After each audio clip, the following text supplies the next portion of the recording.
तो क्या होता अगर मीनाटो नाइन टेल्स अटैक के बाद जिंदा बच जाता। इस स्टोरी में चेंजेस तब आते हैं जब कुशीना मीनाटो को रीपर डेथ सील यूज करने से मना कर देती है, जिस बात के लिए मीनाटो नहीं मानता। तो कुशीना मीनाटो को एक स्पेस टाइम बैरियर में बंद कर देती है और उससे नारुतो का हमेशा ख्याल रखने को बोलती है। इतना बोलकर कुशीना बहुत सारी हैंड सील्स परफॉर्म करती है और एक फॉरबिडन उजुमा की सीलिंग टेक्निक का यूज करके नारुतो के अंदर आधा कुरामा सील कर देती है और बाकी का आधा कुरामा अपने अंदर सील कर लेती है। नारुतो तो सीलिंग के बाद ठीक था, लेकिन कुशीना जो कि पहले से ही बहुत ज्यादा कमजोर हो चुकी थी क्योंकि उसके अंदर से एक बीजू एक्सट्रैक्ट किया गया था, जिसके बाद उसने अपने अंदर आधा कुरामा वापिस से सील कर लिया। तो उसकी बॉडी के लिए ये स्ट्रेस बहुत ज्यादा हो गया था और वो अपनी आखिरी सांसें ले लेती है। कुशीना के मरने के बाद उसका बनाया हुआ बैरियर गिर जाता है और मीनाटो वहाँ से बाहर निकल जाता है। मीनाटो कुशीना के पास जाता है जो अब जिंदा नहीं थी और उसके हाथों से वो नारुतो को ले लेता है। तभी वहाँ पे हिरुजन भी आ जाता है जिसे मीनाटो सब कुछ बताता है, ये भी कि उसकी वाइफ बीवा को भी अब नहीं रही।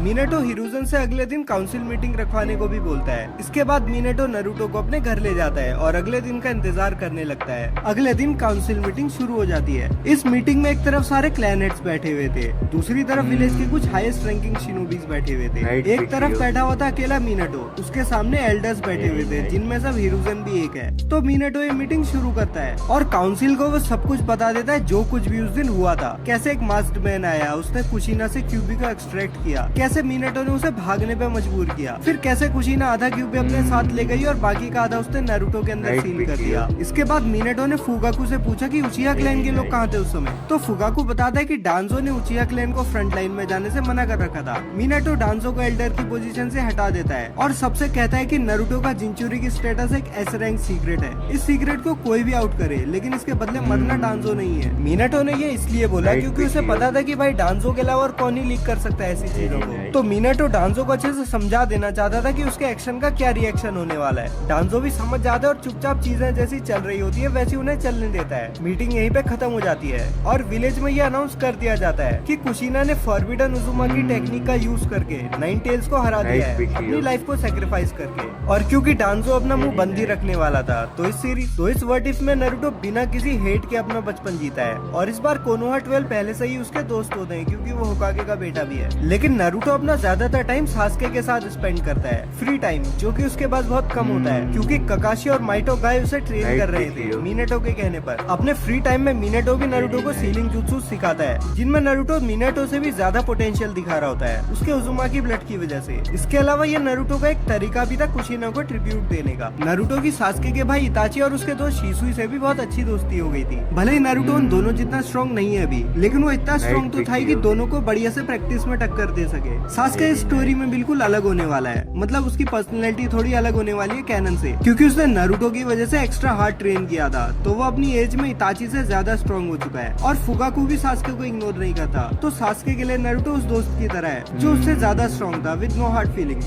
तो ऐसे ही टाइम बीतता रहता है। एक दिन मीनाटो को ओरोचिमारू के एक्सपेरिमेंट्स के बारे में पता चलता है और वो दिन ओरोचिमारू और डांजो दोनों का ही आखिरी दिन हो जाता है। डांजो का इसलिए क्योंकि उसके और ओरोचिमारू के दोस्ताने के बारे में मीनाटो को पता चल जाता है। हिनाटा की किडनैपिंग भी हुई थी बिल्कुल कैनन की तरह, लेकिन मीनाटो हिरुजन की तरह पीछे हटने वाला थोड़ी था। वो रायकागे से बोलता है कि भाई अगर तुझे वॉरी करनी है तो आजा, मैं अकेला लपेट लूंगा तुम सबको। और इस बार नेजी का बाप जिंदा बच जाता है मीनाटो की वजह से। ऐसे ही दिन बीतते रहते हैं और नारुतो की निंजा एकेडमी वाले दिन शुरू हो जाते हैं जहाँ क्लास बिल्कुल पहले जैसा ही होती है, लेकिन इस बार टॉप डॉग अपना नारुतो होता है और दूसरे नंबर पे होता है सास्के। सास्के इस पॉइंट पे लो चूनिन लेवल तक पहुंच चुका था और नारुतो लो जोनिन लेवल तक पहुंचने वाला था।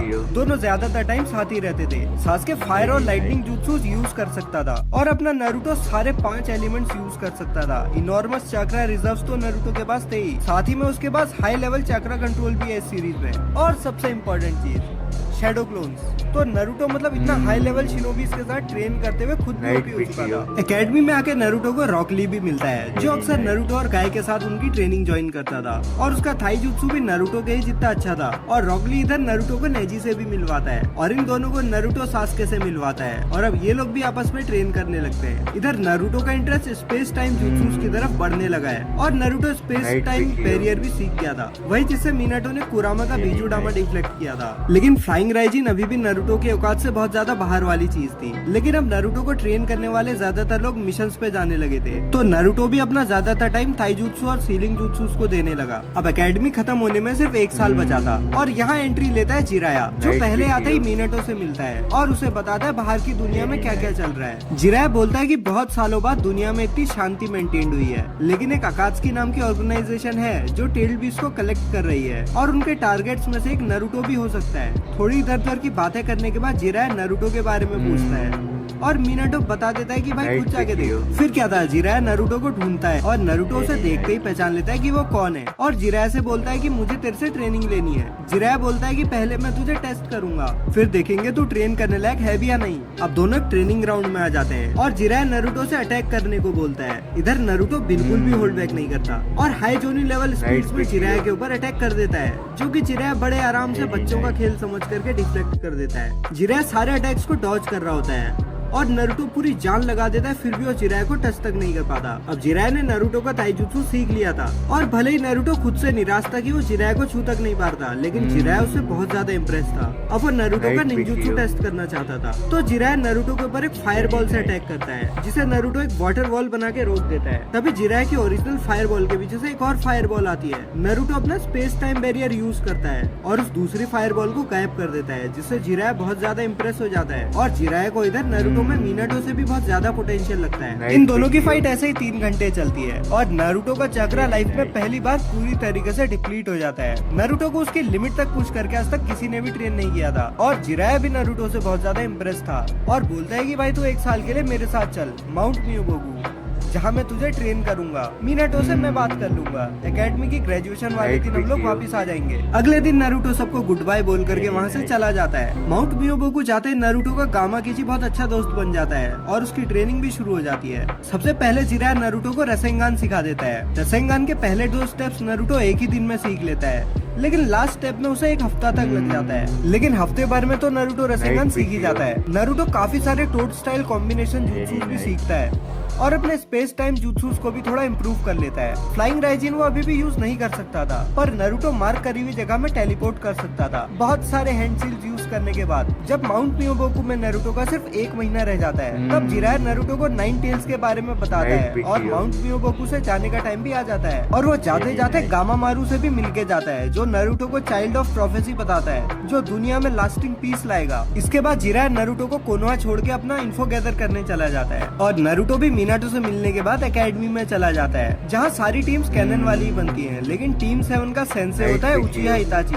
देखो इताची को सास्के का तो पता ही था, साकुरा से उसे कोई उम्मीद थी नहीं, लेकिन वो ये देखना चाहता है कि अब नारुतो कितना कैपेबल हो चुका है 1 साल जिराया के साथ ट्रेन करने के बाद। तो इताची एक एक करके उन तीनों से स्पार करता है। शुरू करता है वो साकुरा से, जो बिल्कुल लो गैनिन से भी नीचे वाले स्तर पे थी। फिर सास्के की बारी आती है, जो लो जनु लेवल स्पीड से इताची पे अटैक कर देता है और इताची उसके सारे अटैक्स को बड़े आराम से डॉज कर लेता है। सास्के थोड़े बहुत फायर स्टाइल और लाइटनिंग स्टाइल जुत्सु भी शोकेस करता है, पर इताची सास्के को बहुत ही आराम से हरा देता है। इताची सास्के से बहुत ज्यादा इम्प्रेस था, क्योंकि एज के हिसाब से सास्के में उससे भी बहुत ज्यादा पोटेंशियल है। और अब बारी आती है नारुतो की। नारुतो इताची पर अटैक्स करने शुरू कर देता है और मुकाबला काफी बराबरी का नजर आ रहा था। इताची की एक्सपेक्टेशन नारुतो से काफी ज्यादा थी। जितना इताची ने सोचा था, नारुतो उससे भी बहुत ज्यादा स्ट्रॉन्ग होकर के आया था। अब देखो ऐसा भी नहीं है कि इताची सीरियसली लड़ रहा है, उसने अभी तक शरिंगान भी एक्टिवेट नहीं किया है, लेकिन फिर भी अपना इताची तो इताची है। इताची और नारुतो की फाइट चल रही थी, तभी वो इताची जिससे नारुतो फाइट कर रहा था वो फट जाता है एक धमाके में और एक बड़ा सा ब्लास्ट होता है। इताची दूसरी तरफ से निकल के सामने आता है, नारुतो भी उसकी अपोजिट साइड से सामने निकल के आता है और ये पता चलता है कि वो दोनों ही क्लोन्स थे।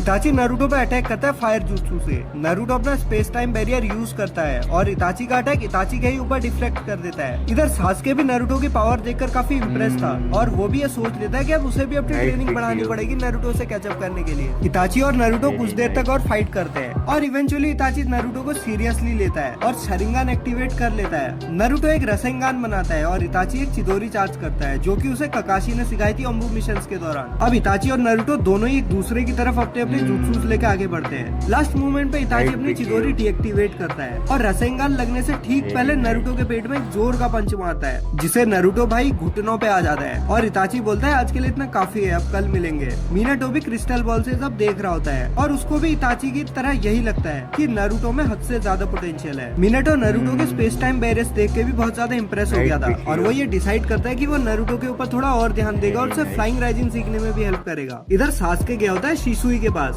और उससे खुद को ट्रेन कराने के लिए बोलता है और शिसुई भी मान जाता है। शिसुई बोलता है कि जब भी मुझे फ्री टाइम होगा मैं तुझे बुला लूंगा, तू आ जाना। अगले दिन टीम 7 मिलती है और वो लोग डी रैंक मिशंस करने शुरू कर देते हैं और मिशंस खत्म करने के बाद वो लोग सब शाम को ट्रेन करने वाले होते हैं। ऐसा ही उनकी दिनचर्या चलते रहती है और इसी बीच सास्के भी अपना शरिंगान अवेकन कर लेता है और यहाँ से उसकी ग्रोथ काफी ज्यादा तेज हो जाती है। अब 2 महीने ऐसे ही डी रैंक मिशंस करते हुए जाते हैं। इवेंचुअली इताची मीनाटो से एक सी रैंक मिशन की डिमांड करता है और मीनाटो को इससे कोई भी प्रॉब्लम नहीं होती थी। तो मीनाटो टाजुना को अंदर बुलाता है। टाजुना साके पीता हुआ अंदर आता है और कुछ तो स्मार्ट रिमार्क वो करने वाला होता है, लेकिन 2 लोग अपने शरिंगान एक्टिवेट करके उसकी तरफ देख रहे थे तो वो अपना मुंह बंद ही रखता है। अब मिशन शुरू हो जाता है। टीम 7 टाजुना को लेकर के जाने लगती है। साकुरा कैनन की ही तरह कुछ स्टूपिड चीजें टाजुना से पूछते हैं जिनका वो जवाब भी देता है। तभी सब लोग तो पानी से भरे हुए गड्ढे देखते हैं जो कि बड़ा अजीब था क्योंकि बारिश तो बहुत दिनों से हुई नहीं थी। तभी गोजू और मेजू उन पडल्स में से बाहर निकलते हैं और दोनों के हाथ में एक चेन होती है जिससे वो टीम 7 को काट देता है टाजुना के साथ। गोजू बोलता है भाई ये तो बिल्कुल हलवा था। तभी दोनों को आसमान में बड़ा सा शरिंगान दिखाई देता है और दोनों इताची के गेंजुत्सु के अंदर थे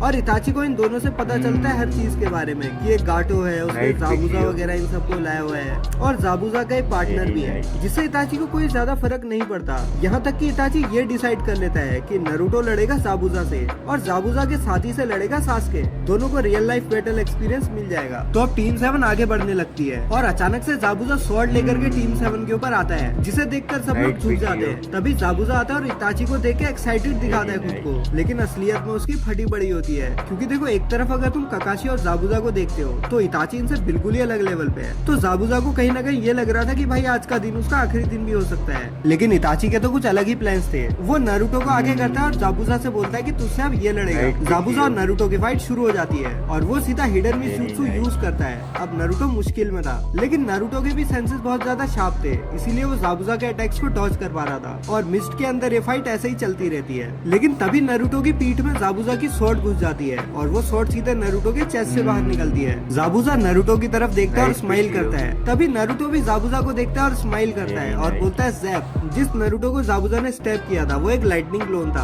और जाबुजा को एक बहुत जोर का झटका लगता है, लेकिन जाबुजा भी पानी में बदल जाता है। दोनों की फाइट दोबारा शुरू हो जाती है और नारुतो विन जुत्सु यूज करके मिस्ट को हटा देता है। दोनों ही एक दूसरे के ऊपर दे दनादन अटैक्स बरसाने लगते हैं। तभी जाबुजा को अपने हाथ में एक सील दिखाई देती है और उसका हाथ बहुत ज्यादा भारी हो जाता है। इतना भारी हो जाता है कि जाबुजा अपना हाथ हिला ही नहीं पाता है। और ये थी नारुतो की ग्रेविटी सील जो उसने चुपके से जाबुजा को चिपका दी थी और अब जाबुजा बहुत बड़ी मुश्किल में आ जाता है। तभी हाकू भी उधर आ जाता है और इताची सास्के को बोलता है कि जा उससे तू नहीं पटा। इधर नारुतो अपने रसेंगान से जाबुजा की कहानी खत्म कर देता है। सास्के और हाकू की फाइट बिल्कुल टक्कर की थी, लेकिन हाकू एक आइस स्टॉर्म बना के अलग अलग जगहों से सास्के के ऊपर सैंडबॉल्स फेंकने लगता है, जिससे सास्के को पहले तो बहुत दिक्कत आती है, लेकिन उसका शरिंगान इस फाइट के दौरान में मैच्योर हो जाता है और वो हाकू को हरा देता है। इस सब के बाद टीम 7 टाजुना के घर पहुंच जाती है और ब्रिज बनने का काम भी शुरू हो जाता है। इधर टीम 7 ट्रेन करने लगती है। उधर गाटो को पता चल जाता है कि जाबुजा नहीं रहा, तो वो अब उसकी जगह किसी और को हायर करता है टीम 7 से निपटने के लिए। उधर टीम 7 भी ब्रिज बनने तक ट्रेन करती रहती है, जहाँ इताची सास्के को अपना शरिंगान यूज करना सिखाता है। साकुरा को वो मेडिकल निंजुत्सु का एक स्क्रोल देता है और नारुतो को इताची रसेंगान में एक एलिमेंट ऐड करने की सलाह देता है, जिसे नारुतो नहीं कर पाता। लेकिन लास्ट दिन में वो अपने क्लोन का यूज करके एक विंड स्टाइल रसेंगान बना देता है जो उसी के हाथ में फट जाता है और नारुतो फिलहाल के लिए इसे साइड में रख देता है। अब ब्रिज बिल्डिंग कंप्लीट हो जाती है और टीम 7 भी उसे देखने आई होती है। तभी इताची को ब्रिज की दूसरी तरफ से 2 लोग आते हुए दिखते हैं, अकात्सुकी की ड्रेस पहने हुए, और उन्हें देख करके इताची नारुतो और सास्के से बोलता है कि जो लोग आ रहे हैं उनका एक अपना अलग लेवल है, जैसा मैं कहूँ वैसा ही करना। इताची खुद जाता है काकुजू से फाइट करने और नारुतो और सास्के को हिडान से फाइट करने के लिए बोलता है। काकुजू पे इताची बहुत ज्यादा भारी पड़ता है, पर काकुजू इताची के अटैक्स को श्रग ऑफ करने लगता है, मतलब उस पर अटैक्स का ज्यादा असर नहीं हो रहा होता है। उधर हिडान नारुतो और सास्के दोनों के सिर्फ मजे ले रहा होता है, उसे कितना ही काट दो साले को कुछ फर्क ही नहीं पड़ता। यहाँ इताची भी काकुजू की एबिलिटी को समझ जाता है और एक एक करके उसके 4 हार्ट्स को डिस्ट्रॉय कर देता है। इताची सास्के की तरफ देखता है, तभी उसे रियलाइज होता है कि हिडान सास्के को मारने मरने ही वाला है, पर इताची बहुत दूर था और वो टाइम रहते वहाँ पहुँच के कुछ भी नहीं कर पाता। तभी इताची की आंखों में बहुत तेज दर्द होने लगता है और अगले ही मोमेंट में हिडान को ब्लैक फ्लेम्स घेर लेती है हर तरफ से और वो पूरा जल जाता है और मौका देख के कागजू भागने की कोशिश करता है। तभी नारुतो उसको रसेंगान से अटैक करता है, जिससे कागजू का आखिरी हार्ट भी डिस्ट्रॉय हो जाता है। वेव के लोग भी गाटो को मार देते हैं और ग्रेट नारुतो ब्रिज बन जाता है। टीम 7 पहुंच जाती है कोनोहा में वापस। मिनाटो इताची से सब जान लेता है अकात्सुकी के बारे में, उनके मिशन के बारे में। मिनाटो ये भी समझ जाता है कि उस मास्क्ड मैन का कोई ना कोई तो लेना देना है इस अकात्सुकी ऑर्गेनाइजेशन से। मिनाटो जिराया के पास भी इन्फो भेज देता है और टीम 7 को कांग्रेचुलेट भी कर लेता है। उधर इताची शिसुई को अपना मांगेक्यो शरिंगन दिखाता है और शिसुई इताची को मांगेक्यो के बारे में सब चीजें बताता है और बोलता है कि बेटे ज्यादा यूज करेगा तो अंधा भी हो सकता है। उधर टीम 7 घूम रही होती है, तभी वो देखते हैं कि कोनोहामारू को किसी ने गला पकड़ के उठाया हुआ है, एक सेंट शिनोबी ने। तो नारुतो कोनोहामारू को उससे बचाता है और ये लोग गारा से भी मिलते हैं और उन्हें चूनिन एग्जाम्स के बारे में भी पता चलता है जो कोनोहा में होने वाले थे। और बीच की कहानी हटाते हुए अगले ही दिन रिटर्न टेस्ट शुरू कर देते हैं, जिसमें कोनोहा 12 तो थे ही, लेकिन इस बार साउंड विलेज वाले नहीं थे क्योंकि ओरोचिमारू ही नहीं है। ओरोचिमारू नहीं है तो इस बार काबुटो भी नहीं है। तो पहला एग्जाम देखो वैसे ही होता है जैसा कैनन में हुआ था, सिर्फ इस बार नारुतो को सारे आंसर्स पहले से ही आते थे। सेकंड पार्ट शुरू होता है फॉरेस्ट ऑफ डेथ वाला, जिसको इस बार सबसे पहले टीम 7 कंप्लीट करती है और यहाँ एग्जीबिशन मैचेस शुरू हो जाते हैं और नारुतो की फाइट किसी रैंडम सैंड शिनोबी से होती है जो कि एक चूनिन था, लेकिन सैंड विलेज ने उसे प्रमोट नहीं किया था, सिर्फ इस चूनिन एग्जाम में लाने के लिए। लेकिन नारुतो के सामने वो बिल्कुल भी नहीं टिक पाता। नारुतो उसे एक ही पंच में ढेर कर देता है। बाकी भी फाइट्स कैनन जैसी ही समझ लो। अब एक एक करके सबको थोड़ी बताऊंगा यार। बस साउंड विलेज के शिनोबीज की जगह इस बार सैंड विलेज से ही थोड़े ज्यादा शिनोबी लाए थे।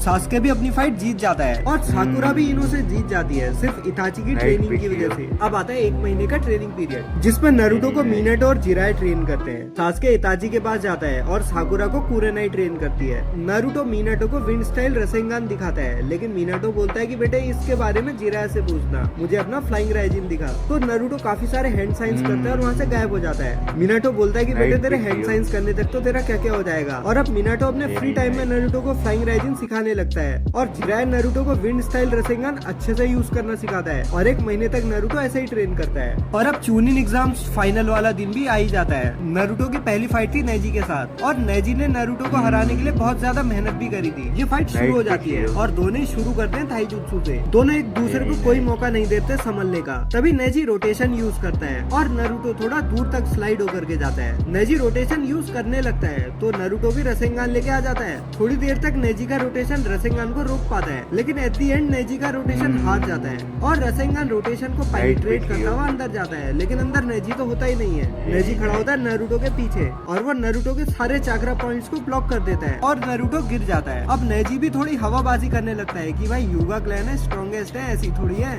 तभी नारुतो जो जमीन पर पड़ा हुआ था वो एक लाइटनिंग क्लोन था जो नेजी को बहुत जोर का झटका देता है और नारुतो ने इसमें थोड़ा ज्यादा ही चाक्रा यूज कर लिया था और ये मैच नारुतो जीत जाता है। अगला मैच सास्के और गारा के बीच में होने वाला था और गारा यहाँ भी एक साइको ही है। सास्के सीधा ही फुल स्पीड में जाता है और गारा के ऊपर अटैक्स करने शुरू कर देता है और गारा की सेंट्स कुछ हिट को तो रोक लेती है, लेकिन कुछ हिट्स गारा तक पहुंच जाते हैं। ऐसा कुछ देर तक चलता रहता है, लेकिन सास्के के उन हिट्स की वजह से गारा को कोई असर नहीं होता, बल्कि ये उल्टा सास्के के ऊपर भारी पड़ जाता है क्योंकि गारा और ज्यादा साइको होने लगता है और उसकी सैंड की स्पीड वगैरह सब कुछ बढ़ जाते हैं वन टेल्स के इन्फ्लुएंस की वजह से। अब सास्के को अपना कोई भी अटैक काम आता हुआ नहीं लगता, तो सास्के गारा को गेंजुत्सु में ट्रैप करने की कोशिश करता है जो कि काम नहीं करता। तो अब सास्के एक बढ़िया सा प्लान बनाता है, वो एक चिदोरी चार्ज कर लेता है और फुल स्पीड में गारा की तरफ बढ़ता है। गारा तक पहुंचने से ठीक पहले सास्के अपना स्ट्रॉन्गेस्ट गेंजुत्सु गारा के ऊपर कास्ट कर देता है, जिसे गारा सिर्फ 1-2 सेकंड में श्रग ऑफ कर देता है, लेकिन सास्के को सिर्फ उतना ही सेकंड चाहिए था। जैसे ही गारा गेंजुत्सु से बाहर आता है, उसके पेट के अंदर सास्के की चिदोरी घुसी हुई थी। अब गारा इधर पागल हो जाता है और वो माई ब्लड ये सब चिल्लाने लग जाता है और वन टेल्स को अपने अंदर से रिलीज करने लग जाता है। तभी मिनाटो 5 प्रॉन्ग सील यूज करता है और गारा को सुला देता है और सास्के को विनर अनाउंस कर दिया जाता है। बाकी की फाइट्स भी नॉर्मली रहती है जिन्हें मैं डिस्कस नहीं करने वाला। सीधा फिनाले में चलते हैं जिसमें नारुतो और सास्के होते हैं आमने सामने और दोनों एक दूसरे के ऊपर अटैक कर देते हैं, लेकिन सास्के नारुतो से काफी ज्यादा वीक था। तो भाई नारुतो बढ़िया बीच बीच में एक आधा हे मेकर सास्के को कनेक्ट कर देता है, लेकिन सास्के का कोई भी अटैक नारुतो को नहीं टच कर पा रहा था। अब सास्के जुत्सु यूज करना शुरू कर देता है नारुतो से लड़ने के लिए, जो कि बहुत बड़ी गलती साबित होती है क्योंकि सास्के तो 4-5 जुत्सु यूज करने के बाद सास्के का पूरा तेल खत्म हो जाता है। तभी नारुतो का एक पंच सास्के को सीधे फेस पे लगता है और वो नीचे गिर जाता है। अब नारुतो सास्के को एक हाथ देता है और सास्के ट्रू स्पोर्ट्समैनशिप दिखाता हुआ उसके हाथ को पकड़ लेता है और उठ जाता है ऊपर और बोलता है आई गिव अप। और नारुतो चूनिन एग्जाम्स का विनर बन जाता है। अब चूनिन एग्जाम्स के बाद सास्के साउंड शिनोबीज के साथ जाता है वैसे तो, लेकिन यहाँ ओरोचिमारू नहीं है, इसलिए सास्के शिसुई के पास जाता है फिर से कि भाई मुझे अब अच्छे से ट्रेन कर। शिसुई सास्के को एक शॉट देता है और बोलता है कि चल तुझे टेलीपोर्टर बना दे,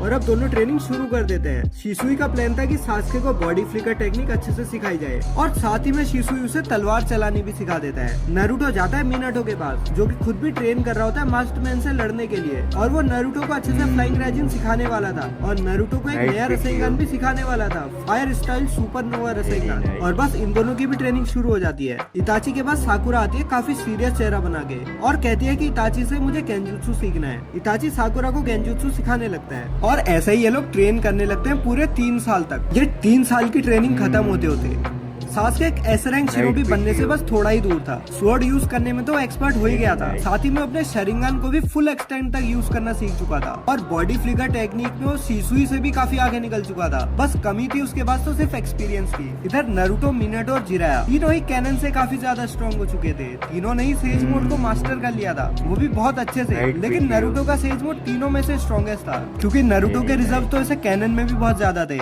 लेकिन इस स्टोरी में नारुतो के रिजर्व कैनन से भी बहुत ज्यादा है और उसका चाक्रा कंट्रोल भी बहुत ज्यादा अच्छा है कैनन से। अपने नारुतो ने इधर फ्लाइंग राइजिन को भी बहुत अच्छे से मास्टर कर लिया है, बहुत अच्छे से बोले तो मिनाटो से भी ज्यादा अच्छे से। देखो मिनाटो भी फ्लाइंग राइजिन को अच्छे से स्पैम कर सकता है, लेकिन उस एक्सटेंट तक नहीं जिस एक्सटेंट तक नारुतो ये सब कर सकता है। जिराया भी यहाँ एसएस रैंक शिनोबी बन गया था अपने परफेक्ट सेज मोड और रसेंगान सुपरनोवा की वजह से। साकुरा भी इताची के संग ट्रेन करते करते हाई जोनिन लेवल तक पहुंच चुकी है। अब मिनाटो के पास सैंड विलेज से एक रिक्वेस्ट आती है कि गारा को उठा ले गए कात्सुकी वाले, तो मिनाटो इताची और सास्के को भेज देता है उनको बचाने। इताची और सास्के जब सैंड विलेज में पहुंचते हैं तो विलेज पे ज्यादा कुछ असर नहीं हुआ होता है क्योंकि इस बार विलेज को बचाने के लिए रासा भी होता है गारा के साथ, लेकिन गारा को दोनों मिल करके भी नहीं बचा पाते। खैर दोनों गारा की ट्रेल को फॉलो करते हुए आगे बढ़ने लगते हैं। उधर ज़ेत्सु अकात्सुकी को बताता है कि कोनोहा से इताची और सास्के हमारे पीछे लगे हुए हैं, उन्हें इंटरसेप्ट करने के लिए जाते हैं किसामे और ओबिटो। ओबिटो को देख करके इताची समझ जाता है कि वही मास्कमैन है जिसकी बात मिनाटो करता रहता है। इताची वर्सेस ओबिटो और किसामे वर्सेस सास्के की फाइट शुरू हो जाती है और किसामे सास्के की बढ़िया वाली कुटाई करता है और हालत खराब कर देता है। तुम्हें तो पता ही है सामे आधा स्प्रेड कर देती है। इधर इताची की भी ओबिटो ने बहुत हालत खराब करी हुई थी। देखो सास्के को मुश्किलों में देख करके इताची थोड़ी देर के लिए डिस्ट्रैक्ट हो जाता है। इस डिस्ट्रैक्शन का फायदा उठाते हुए ओबिटो पीछे से इताची को स्टैप कर देता है और इताची धीरे धीरे मरने लगता है। ये सब देख करके सास्के काफी डर जाता है और उसके पास जो हराशिन वाली कुनाई होती है वो उसे ओबिटो के सामने फेंक देता है। तभी ओबिटो के चेहरे पे एक जोर की लात पड़ती है और वो दूर जा करके गिरता है किसामे के पास। वहाँ मिनाटो आ गया था अपने सेज मोड में, उसे देख करके ओबिटो किसामे के साथ गायब हो जाता है। मिनाटो सास्के की तरफ देखता है जिसने मांगे के अवेकन कर लिया था इताची के मरने की वजह से, और मिनाटो सास्के और इताची की बॉडी दोनों को लेकर के कोनोहा में आ जाता है और गारा को यहाँ नहीं बचा पाते। भाई गारा सही में निपट चुका है इस बार। कोनोहा में इताची का फ्यूनरल होता है जहाँ सभी लोग उसे ट्रिब्यूट देने आए हुए थे और इताची की जो आइस थी वो सास्के को देख करके उसका ईएमएस एक्टिवेट किया जाता है। इधर मिनाटो ने भी राइकागे से बात कर ली थी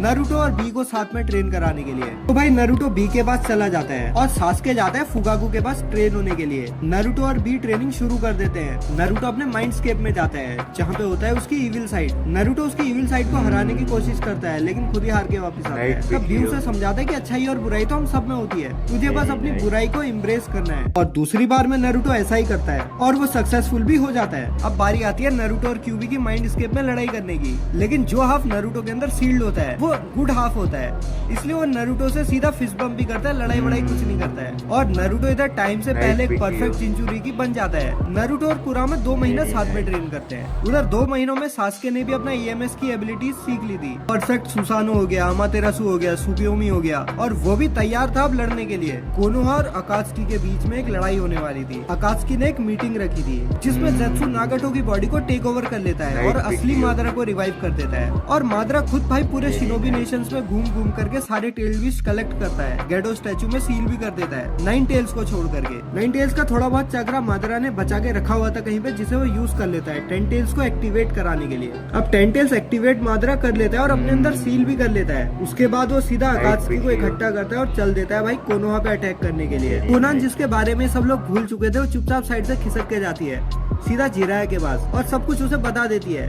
जो चिराया मीनाटो को भी बता देता है। और अब भाई कोनोहा से कुछ दूरी पर कोनोहा के टॉप शिनोबिस अकात्सुकी के स्वागत के लिए खड़े थे और अकात्सुकी भी वहाँ आ जाती है। नारुतो और सासुके लड़ते हैं 10 टेल्स मादरा से। इस बार फाइट शुरू होने से पहले ही हागुरोमो उनके माइंड स्केप में आकर के उन्हें अपनी अपनी पावर्स दे देता है। भाई मरने का इंतजार करना जरूरी है क्या? तो भाई नारुतो के पास आ जाती है उसका 6 पांच चक्रा और सासुके के पास आ जाता है उसका रेने शेरिंगन। उधर मीनाटो, ककाशी और शिसुई लड़ते हैं मास्टरमैन से, जो कि ओबिटो निकलता है, जो पहले इन सब पे भारी पड़ रहा होता है। लेकिन थोड़े ही टाइम में ककाशी को उसकी कमजोरी मिल जाती है और ये तीनों मिल करके उसकी कमजोरी को एक्सप्लॉइट करना शुरू कर देते हैं। गाय, जिराया, टोड्स और कोनोहा 12 के बचे हुए मेंबर्स जितने भी रहते हैं वो सब लोग क्लैन हेड्स के साथ मिल करके अकात्सुकी के बाकी के मेंबर्स के ऊपर हमला कर देते हैं और हर जगह ही कोनोहा का पलड़ा भारी पड़ रहा होता है। नारुतो और सासुके मादरा को बहुत बुरी तरीके से हरा देते हैं। मीनाटो, ककाशी और शिसुई आराम से ओबिटो को हरा देते हैं और बाकी की जितनी भी अकात्सुकी बची हुई थी उसे बाकी के लोग हराने लग जाते हैं और एक एक करके अकात्सुकी के मेंबर्स मक्खियों की तरह गिरने लगते हैं। अपने प्लान को फेल होता देख ज़ेत्सु मादरा को बिट्रे कर देता है और वो कागिया रिवाइव करवा देता है। अब नारुतो, सासुके, मीनाटो और ककाशी ये सब मिल करके कागिया से लड़ाई करते हैं और ये सब मिल करके सक्सेसफुली कागिया और ज़ेत्सु दोनों को सील कर देते हैं। टोनेरी भी आता है, नारुतो हिनाटा को बचा भी लेता है और यहीं पे कहानी खत्म हो जाती है। वीडियो बढ़िया लगी तो भाई लाइक और सब्सक्राइब जरूर कर लेना और फ्लिपकार्ट से कुछ भी लोगे तो लिंक मेरा यूज होना चाहिए।